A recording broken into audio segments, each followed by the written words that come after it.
Ladies and gents, boys and girls, children of all ages, Marshall High School proudly brings to you, in case you missed American history.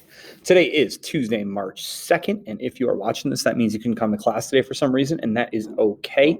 I hope you're well. I hope those around you are well, and I hope that you are getting down the schedule because, man, it's changing next week already. So there you go. Way to go. You finally got down a schedule and it'll be obsolete soon.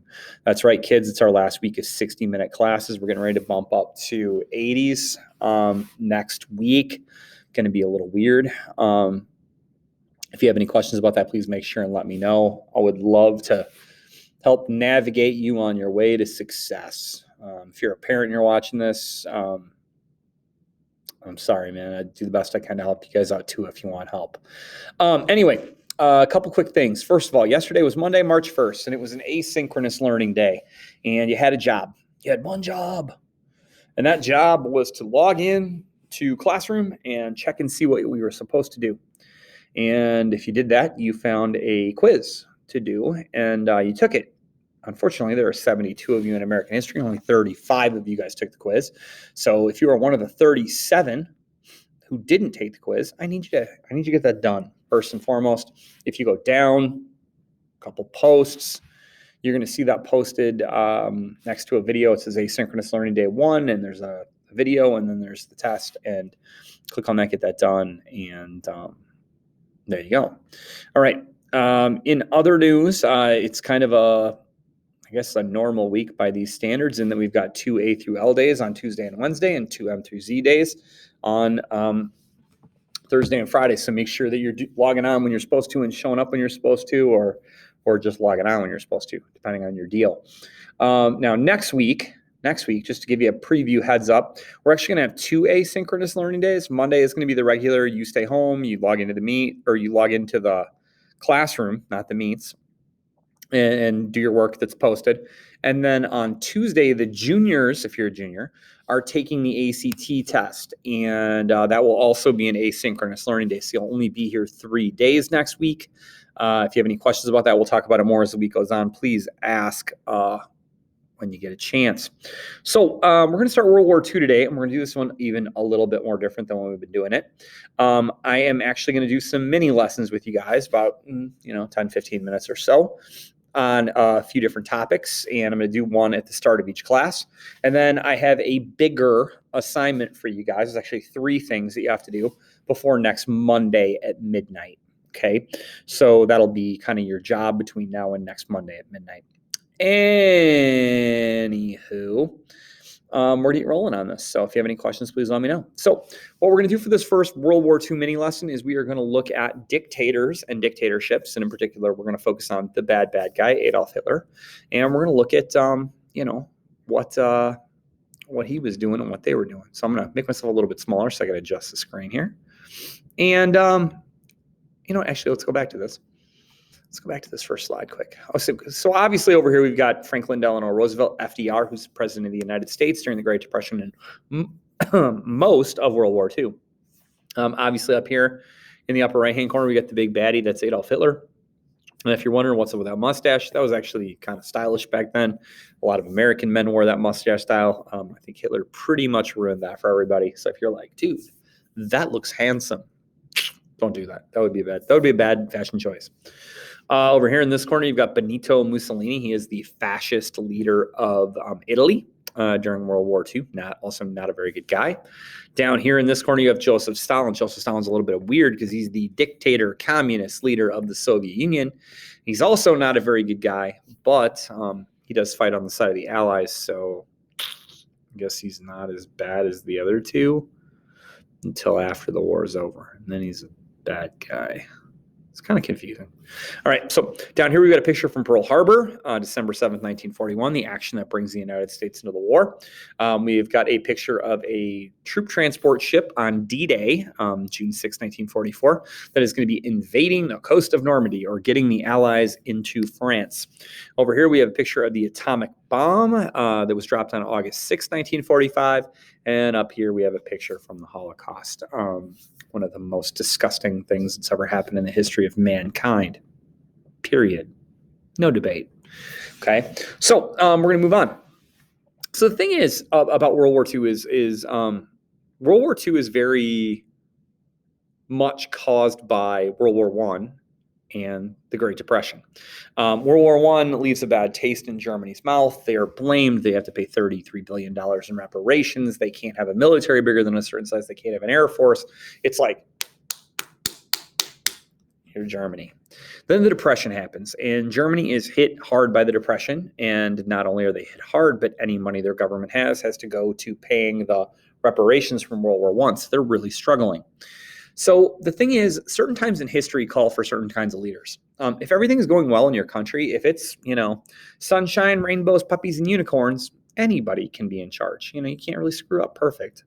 And so there have definitely been time periods in American history where we haven't needed the strongest leaders because things were going well. But there are also time periods in history when things aren't going well. All right, when things are as bad as they can be, like the Great Depression. And generally what tends to happen during those time periods is you have people who have plans for how to make their country a better place. And some of those people are viewed by history as heroes for fixing things, like FDR is. And some of those people are viewed as villains for the way they fix them, or really, really bad people like Hitler and Mussolini. And they come to power in different ways, and the way that they do things is very different. Obviously, how a president comes to power. But in the case of a dictator, they seize power. Okay.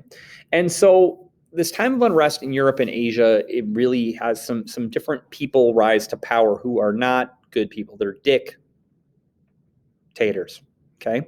A dictator is a leader who has complete control over a country. And that's sometimes referred to as a totalitarian form of government. That's right, kids. Say it with me. Totalitarian. I like that word. Totalitarian. Just kind of flows. It's like triskaidekaphobia. Triskaidekaphobia. It's the fear of the number 13.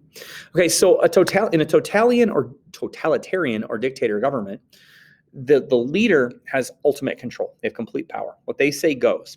And if you're an opponent of what they say, you are arrested, eliminated, held.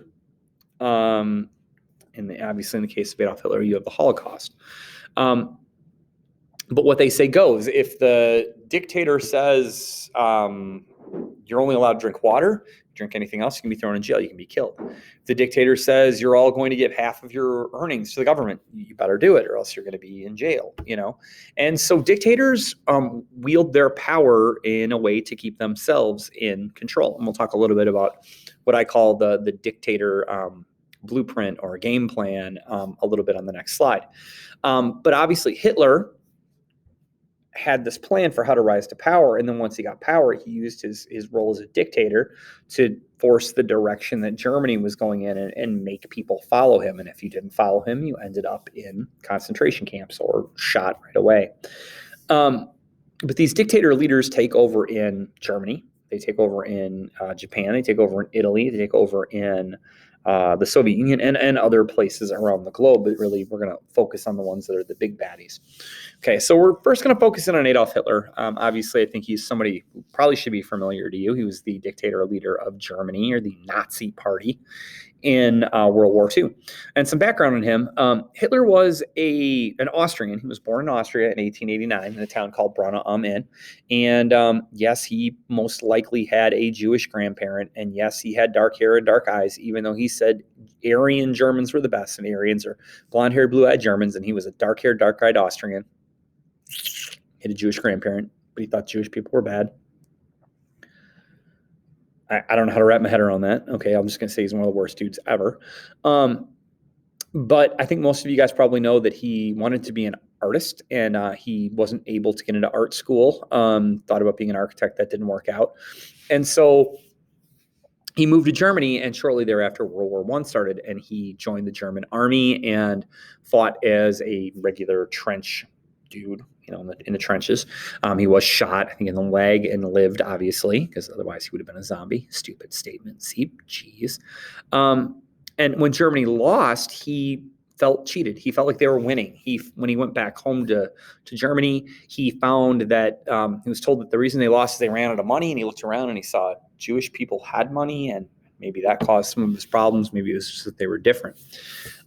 He believed that Germany could and should be the most powerful country in the world, and he talked about a third Reich, or a third rising of the German people, where they would, take over the whole thing. And he thought that anybody that wasn't on board with that was a bad person, and he thought that anybody that didn't fit in his perfect little view of what a good German was, they didn't need to be. And so he joined the Nazi Party, the German Socialist Workers Party. It's a workers' party, and quickly rose through the ranks and became the leader. Partially because he was very strong and opinionated. His agenda definitely lined up with what the Nazis were thinking. And also, he was an amazing public speaker, animated. People felt like he made contact with everybody in the room. That doesn't necessarily mean he's a good guy. But, he was able to lead people to do terrible things. He's arrested for kind of causing a disturbance / beer hall putsch / attempted overthrow of the government. And was sentenced to house arrest, and they gave him a secretary. And during the time he was in house arrest, he wrote a book called Mein Kampf, which is roughly my struggle or my battle. And he kind of outlined what he was going to do. If I am getting control of Germany, we need to take over more land. He called it Lebensraum, more living space. He talked about how he hated Jewish people, and it wasn't like people were like, "Oh, I can't believe he did all these things." Really, it's right there in the book. And so in 1932, he ran for president. He lost. He finished second. But the president, because he was very powerful and because he was very scary, named him chancellor, which is kind of like their version of vice president. Eventually, Hitler kind of did a power grab and forced the president out. Then the Reichstag, the German congressional building, burned to the ground, and Hitler used this as an opportunity to kind of declare martial law and take over the country. And then he follows the dictator manual, or playbook, as I like to say it. First of all, he has the military on his side, because if you have the guns, you got the violence. The second thing he does is he kind of gets the people on his side, because he gets them jobs during the Great Depression. And what he does is he gets men between the age of 18 to 35 jobs in the military, which he wasn't supposed to build up, but everybody's dealing with the Depression, so they don't care. He gets all the people jobs working in the factories, making guns and bullets and artillery and boats and tanks and grenades and you name it. And they're not supposed to be doing that, but he's getting people jobs, and there's money flowing, and the Depression is ending. And so the rest of the world goes, looks like they're solving their Depression problems. Next, you make all other political parties illegal, because if you do that, you have no opposition. And if anybody speaks out against you, Hitler used his secret police, not so secret police, to wipe out his opponents. And then once you do that, then you take over the press, the newspaper, the radio, the magazines. Now it would be the internet. That way you get to control what people know, what they read, and what they read about you. You control the propaganda. And Hitler is very, very good at that. Other people like Mussolini and the Japanese generals and Stalin, they do the same thing. They all follow the playbook. If you're going to become a dictator someday, you'll follow the playbook too. That's the way it goes. Now, a lot of Germans followed him because he made the situation better. Some followed him because they agreed with what he was saying. Some followed him because, well, if you didn't, you got shot or you got loaded on a train to what would eventually be concentration camps. Once he gets power, he starts to go after Jewish people. They were forced to wear this yellow Star of David on the outside of their clothes so they could be identified. They had to put that in the windows of their businesses. Their rights were stripped. They couldn't vote. They couldn't run for office. They couldn't be outside after dark. They couldn't own guns. They couldn't do this. They couldn't do that. People discriminated against them terribly. People were physically violent towards them. Eventually, there's a thing called Kristallnacht where the German military rises up against them, and then they start being deported to concentration camps in all over Germany and into areas that they had taken over once. Start. The concentration camps are terrible. I'm sure you guys know some things about them already. We're going to talk about them as the unit goes on. You may have read Mouse when you were in middle school. You may have seen The Boy in the Striped Pajamas. You may have read Night when you were younger. There's a lot of different things out there. Maybe if you've ever been to Washington, D.C., maybe you went to the Holocaust Museum. Very powerful if you've ever been there. We'll get more into that as we go. But he brings Germany out of the Depression, so a lot of this gets ignored. And the outside world doesn't see all the things going on behind the scenes. They only see what Hitler wants you to see. And so he even one year gets named the Time Magazine Man of the Year for the most positive contributions to the world. Kind of Scary when you think about it in the greater scheme of things. And then Hitler happens even more. So some other dictators that rise to power. You've got down here in the corner, you've got Benito Mussolini in Italy. Actually, Mussolini is the guy that makes this Nazi salute thing popular, even though he's not a Nazi. He's a fascist. Hitler had black shirts. Mussolini had brown shirts. Mussolini did a lot of the stuff Hitler did before. The one thing Mussolini doesn't do is he doesn't have a problem with Jewish people. So he wouldn't go along with the Holocaust. Obviously, you have Hitler here. You have the military dictatorship in Japan, which was led mostly by this guy, Hideki Tojo. They used the Japanese emperor as kind of a puppet, told him what to do, what to say, and then started taking over land to get resources. And you have Joseph Stalin right here, the Russian bear. Not a good dude, very paranoid, slept with a loaded gun under his pillow, didn't trust anybody. But at least during World War II, he was on our side, so we lived with him. Now, before I let you guys go, sorry this is running on a little bit. I wanted to show you guys the assignment for the week. And before you moan and groan, yes, I know it's longer. Obviously, slides for the day if you want to copy and paste those. But the assignment is called World War II work. And if you go to the instructions, you will see that there are 3 assignments. There's oversimplified, about a 14-minute video with some questions. Oversimplified 2, about a 14-minute video with some questions. And the Holocaust, about a 40-minute video with a simple writing prompt. It's basically going to ask you how that made you feel. Now, the way these work, and I want to show you guys this, for the 2 oversimplified videos, what I did is I actually gave you the timestamp of where the answer starts. Okay. Now, that doesn't mean I want you fast forwarding to the timestamp. I want you watching, but you can always go, 2 minutes, it's going to say this. And so you watch, and when you hit 2 minutes, you go, there it is. Pause, got it, write it down. The next one's coming along at 2:12. Okay, play, pause, write it down, go. All right. That'll be that case for oversimplified 1 and oversimplified 2. And then when you get to the Holocaust thing, there is a picture. I think it may even be the picture that was on that slide, if it ever loads. Yep, same picture. And you've got a small little narrative. There's a link to a video that's actually from the Holocaust Museum. A friend of mine produced this, so you guys can watch it. And then it asks you basically, I only have one simple request. Tell me how this makes you feel in at least 2 paragraphs. They don't have to be super long, but after you watch it, like, what are your thoughts? Like, how are you feeling? Okay. And that's going to be due Monday at midnight. So you'll have time in class every day. We're going to do a mini lesson every day. Then you'll have time in class to work. Obviously the weekend, anytime you want to work, and then you'll have Monday during the work day to work on that. So if you have any questions, please let me know. I'll see you soon.